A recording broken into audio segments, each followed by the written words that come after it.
ان کے لب رنگی کی نچھاور تھی کہ جس نے. وعلیکم السلام ورحمۃ اللہ. معلوم یہ کرنا چاہتے ہیں کہ نعت خواں حضرات آج کل اس طرح سے معاملہ کرتے ہیں کہ کسی شاعر کا کلام پڑھتے ہیں اور اس کے آخری شعر میں شاعر کا تخلص یعنی اس کا نام ہٹا کر اپنا نام جوڑ دیتے ہیں، اور بعض نعت پڑھنے والے اس طرح بھی کرتے ہیں کہ کلام میں سے آخری شعر مکمل تبدیل کر دیتے ہیں اور اپنا آخری شعر اپنے نام کے ساتھ جوڑ دیتے ہیں. تو کیا ایسا کرنا مناسب ہے؟ جواب اس کا یہ ہے کہ کسی بھی شاعر کا کلام پڑھنا اور اس کو اس انداز سے پڑھنا کہ اس کے آخری شعر یعنی مقطع میں شاعر کا تخلص ہٹا کر اپنا نام جوڑ دینا یا پھر مکمل پورا مقطع ہی بدل دینا، یہ بالکل بھی مناسب نہیں ہے، اور اصل میں یہ مسلمانوں کو دھوکہ دینا ہے، اور مسلمانوں کو دھوکہ دینا یہ حرام ہے. اگر کوئی نعت خواں کسی دوسرے شاعر کا کلام لیتا ہے اور اس میں اس کا نک نیم یعنی اس کا تخلص بدل کر اپنا نام ڈالتا ہے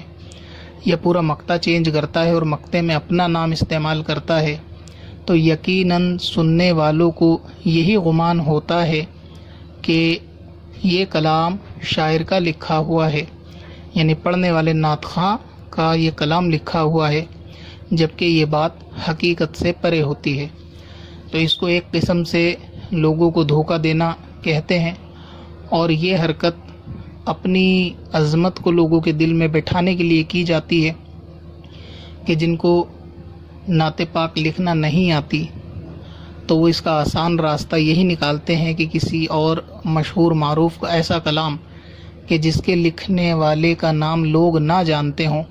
لیکن کلام پہلے سے مشہور ہو، تو ایسی صورت میں نعت خواں اس میں سے اپنا مقطع بدل کر اپنے نام کا استعمال کرتے ہیں تاکہ سننے والوں کو لگے کہ یہ ہم نے لکھا ہے، یعنی اپنی جھوٹی عظمت اور شان لوگوں کے دل میں بٹھانا ہوتا ہے اور مسلمانوں کو دھوکہ دینا ہوتا ہے. ہرگز اس طرح سے کام نعت خوانی میں نہیں لینا چاہیے. البتہ اس میں اتنا ضرور ہے کہ اگر کسی نعت خواں نے کسی شاعر کا کلام پڑھا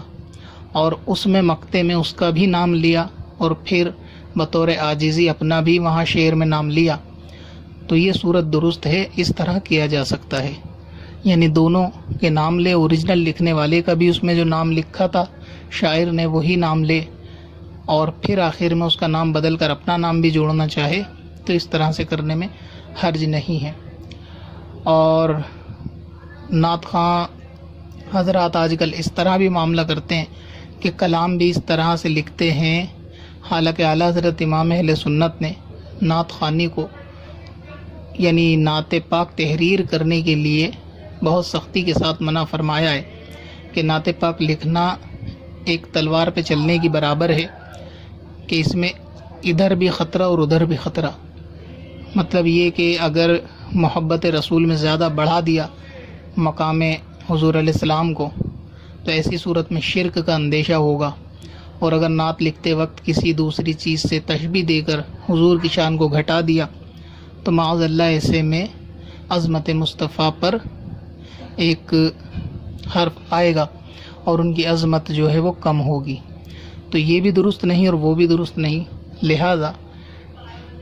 نعت خواں کے جن کو شاعری نہیں آتی ان کو چاہیے کہ اعلیٰ حضرت عظیم البرکت دیگر علماء اہل سنت بزرگان دین کے کلام ہی پڑھے جائیں اور انہی نعت پاک کو عوام میں سنایا جائے. آج کل خود لکھنے کا بھی زیادہ ٹرینڈ ہے، اور وہ بھی ایسے نااہل لوگ کہ جو عقائد کی بنیادی باتوں سے بھی واقف نہیں ہوتے، جو عقائد تک کا علم نہیں رکھتے، وہ بھی نعت پاک لکھنے لگے، حالانکہ اس طرح سے ان کو لکھنا یہ جائز نہیں ہے. اعلیٰ حضرت نے اس کو سختی کے ساتھ منع فرمایا ہے.